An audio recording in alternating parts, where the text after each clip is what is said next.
ખરેખર નવસારીની આમ જનતાને સારું પીરસવા જઈએ તો કદાચ પચતું નથી એવું લાગે છે। આ ડોલી તળાવની તમે દુર્દશા જુઓ અને ડોલી તળાવની દુર્દશા કોને આભારી।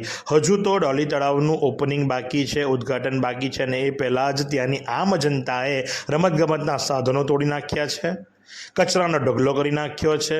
અરે ત્યાં સુધી કે ટોયલેટની અંદર દેશી દારૂની પોટલીઓ મળે છે ને ટોયલેટની દુર્દશા જુઓ। આ કોને આભારી।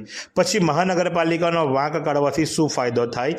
મહાનગરપાલિકા જ્યારે તમને આટલી સરસ મજાની સુવિધા આપવા માટે જઈ રહ્યું હોય અને ત્યારે તમે આવી દુર્દશા કરી મૂકો, એ કોને આભારી।